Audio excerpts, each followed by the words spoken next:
ಸಮಯವನ್ನು ಸರಿಯಾಗಿ ಬಳಸುವುದು ಕೇವಲ ಅಭ್ಯಾಸವಲ್ಲ, ಅದು ಜೀವನದ ತತ್ವ.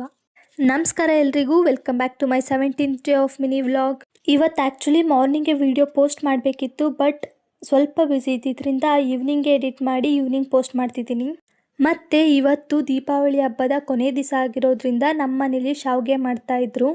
ಶಾವಿಗೆನ ಅಕ್ಕಿಯಲ್ಲೂ ಕೂಡ ಮಾಡ್ತಾರೆ ಮತ್ತು ರಾಗಿಯಲ್ಲೂ ಮಾಡ್ತಾರೆ. ನಾವು ಸ್ವಲ್ಪ ಎಲ್ಲದರಲ್ಲೂ ಹೆಲ್ದಿ ವರ್ಷನ್ ಹುಡ್ಕೋದ್ರಿಂದ ರಾಗಿಯಲ್ಲಿ ಮಾಡ್ಕೊಂಡಿದ್ವಿ. ಈ ವ್ಲಾಗಿಂಗ್ ಸ್ಟಾರ್ಟ್ ಮಾಡಿದ್ಮೇಲೆ ನನಗೆ ಟೈಮ್ ಮ್ಯಾನೇಜ್ಮೆಂಟ್ನ ತುಂಬ ಚೆನ್ನಾಗಿ ಕಲಿಬೇಕು ಅನ್ನೋದು ಅರ್ಥ ಆಯಿತು. ಇವತ್ತಿನ ವಿಡಿಯೋ ಇಷ್ಟ ಆಗಿದ್ರೆ ಲೈಕ್ ಮಾಡಿ, ಶೇರ್ ಮಾಡಿ ಮತ್ತು ನನ್ನ ಫಾಲೋ ಮಾಡೋದನ್ನ ಮರಿಬೇಡಿ. ಮತ್ತೆ ನೆಕ್ಸ್ಟ್ ವಿಡಿಯೋದಲ್ಲಿ ಸಿಗೋಣ. ಅಲ್ಲಿವರೆಗೂ ಎಲ್ರಿಗೂ ಬಾಯ್ ಬಾಯ್.